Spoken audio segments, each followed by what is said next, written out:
Welcome to Deep Fear, where your darkest nightmares turn real. Tonight's story may just keep you awake, so let's start the video. And don't forget to subscribe. The Whispering House, the most dangerous home in Pennsylvania. There's a house in Ash Hollow, Pennsylvania, one that doesn't just haunt you, it rewrites you. This is the story of the Monroe family, and what happened the night they moved into the Whispering House. It was Julia's idea to leave the city. Sam had resisted at first. He loved the noise, the buzz, the crowds. But after what happened in Brooklyn, the accident, the hospital, the quiet hush when their daughter Lily stopped talking, it was time for something new, something cleaner. So they moved to Ash Hollow, Pennsylvania, a town with a post office, a gas station, and not much else. The house they bought was a 3-story Victorian with boarded windows, ivy creeping over the bricks, and a for sale sign that had collected more spider webs than interest. "I feel like this house chose us," Julia whispered when they first stepped inside. The air smelled old, not musty, old, like wet paper and time. Lily, 6 years old, clutched a ragged bunny and stared up at the staircase. "She's upstairs," she said softly.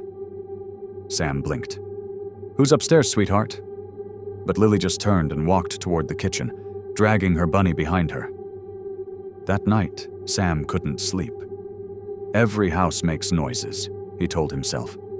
Pipes shifting, wind through cracks. But at 3:14 a.m., something very specific happened. A woman whispered his name, clear, right into his ear. "Sam!" He sat up. Julia was asleep beside him. The baby monitor crackled static from Lily's room. Then it went dead. Sam rushed down the hall, heart pounding. He opened Lily's door. She was sitting up, eyes wide open, staring at the wall. "Did you hear that, sweetheart?" he asked. She turned to him and smiled. "The lady says you snore too loud." They found them on day 5. Sam had gone up to fix the insulation. That's when he found the old shoeboxes lined with cassette tapes, each labeled with a name and a date. B. Withers, March 12, 1979. Clara G., April 9, 1980. Unknown, May 3, 1982. And at the bottom of the box, "Do not listen for your safety." Of course, he listened. The first tape was nothing but scratching sounds and crying. Not the cry of pain, but exhaustion, defeat. Then a voice. A woman's voice, clear and trembling. "The house wants stories. If you don't feed it, it makes one out of you." On day 7, Julia was cleaning Lily's room when she found the notebook. Lily had drawn 5 figures standing in front of the house. Each had a red X over their faces. But there were 6 drawn, and the last one had no face at all, just a black scribble, bigger than the rest. And next to it, in red crayon, "She comes when I sleep." Julia confronted Lily. "Where did you see this?" "In the mirror." "But it wasn't me in the mirror. It was her." It started on a Tuesday. A light, irregular scratching sound behind the bedroom wall. At first, Sam thought it was rodents. He called a pest control guy.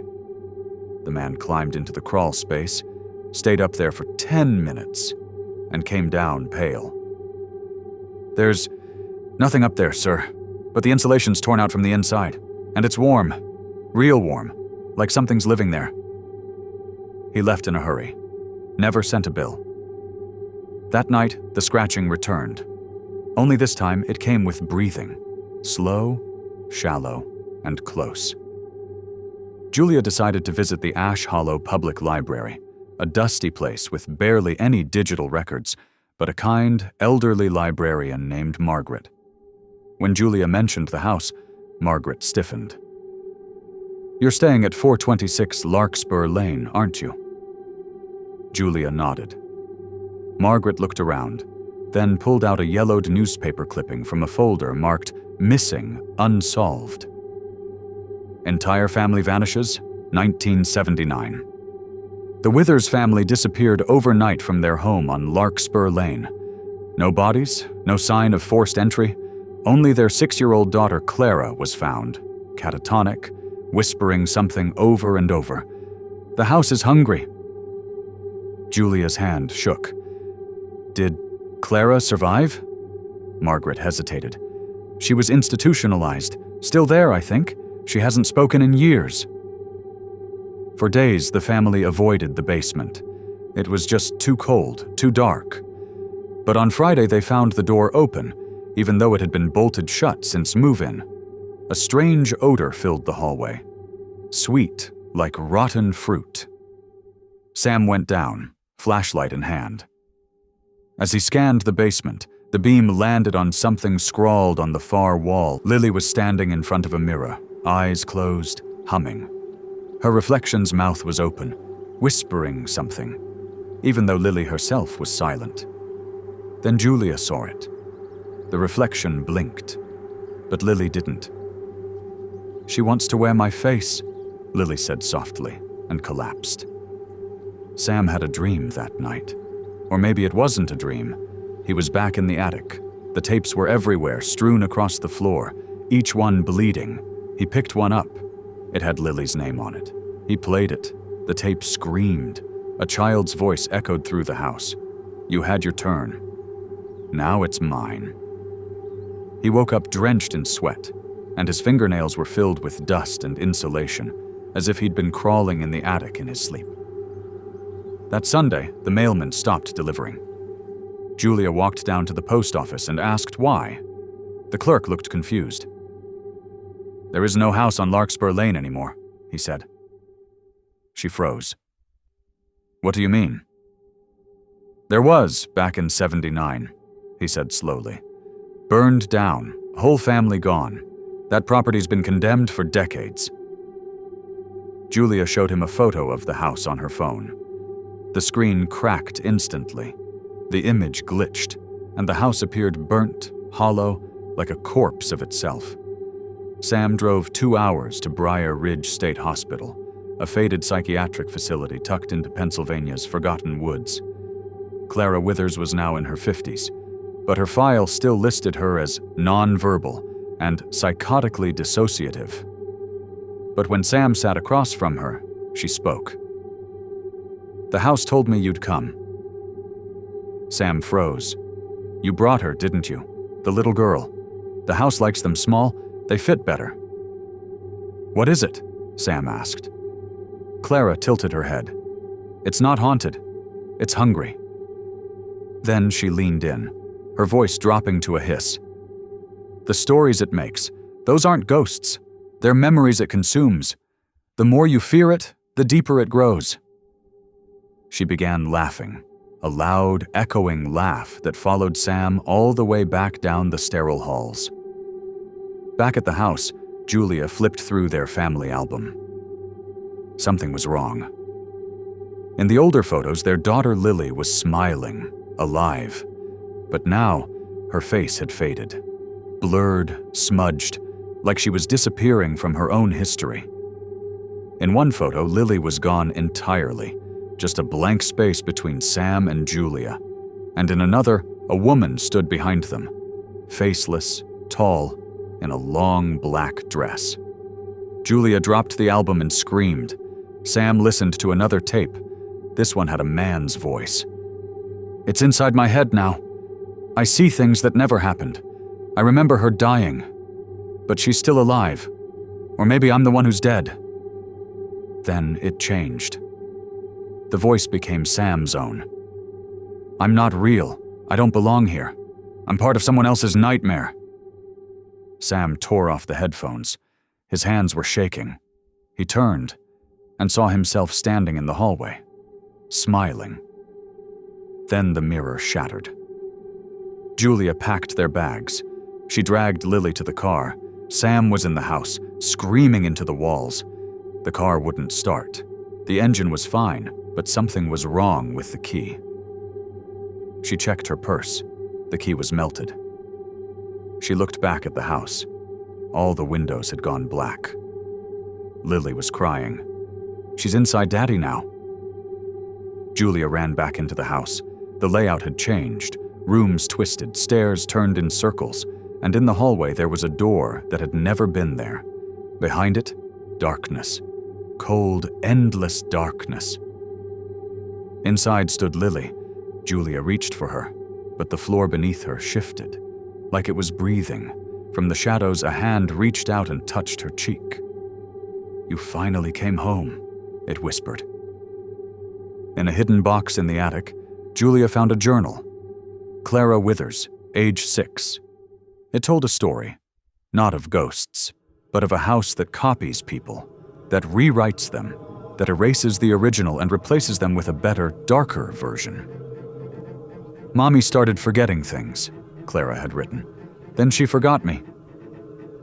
Then she became someone else, something else." Clara hadn't been crazy. She was the only one who remembered who she really was. Julia tried to wake Sam, but he wasn't Sam anymore. His eyes were wrong. His voice had echoes inside it. "She likes our family," he said, smiling. "But she doesn't like you resisting." He grabbed her arm. It was ice cold. Julia screamed and pulled away, running to Lily. They had one chance. The tapes. Burn them. Destroy the stories. Julia gathered all the tapes in the living room. Sam, whatever he was now, was locked in the upstairs bathroom, whispering through the door. "Burning the stories won't help. The house already knows." She poured lighter fluid over the tapes and lit a match. The tapes screamed. Not figuratively, actually screamed, as if every voice trapped in those reels had become flesh, now being scorched alive.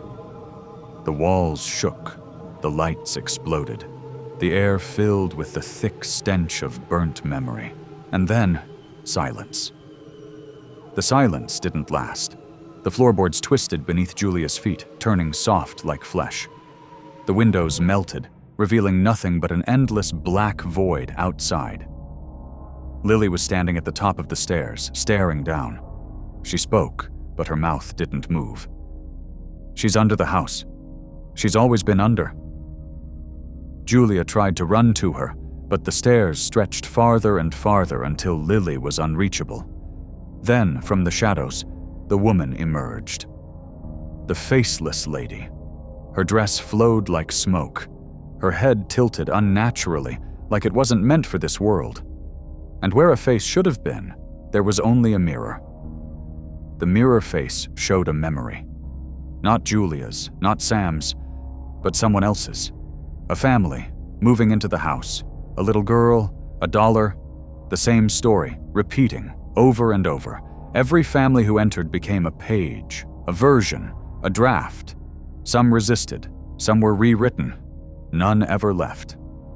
The mirror flashed again, this time showing Lily, but not in the house. In an empty white room, catatonic. Doctors watching her. A voiceover. Subject 12 shows persistent dissociation. Suggests intense trauma linked to fabricated spatial environments. Julia gasped. "She's not here?" The voice continued. "The Whispering House simulation has entered narrative collapse. Proceed to shutdown." The house began to fall apart. Not like burning or crumbling, but deconstructing pixel by pixel, like old VHS tape being rewound too fast. Julia screamed as the walls vanished. The sky turned into white static. Lily floated into the air, her eyes closed. Sam's body flickered, half alive, half transparent. The faceless lady spread her arms wide, and the house began writing again. In total darkness, Julia heard one final click. A tape recorder. Final story uploaded. Test subject 12. Outcome, regression, environment, purged, system, resetting. And then, Lily opened her eyes. She was lying in a hospital bed. A woman in a lab coat leaned in. "Welcome back, Clara. You were gone for a long time." Lily blinked. "Clara?" "Don't worry. The stories are over now." But just as she left the room, the lights flickered. A whisper echoed from the wall vent. we're not done yet. If you enjoyed this nightmare, like and subscribe. We'll see you in the next one.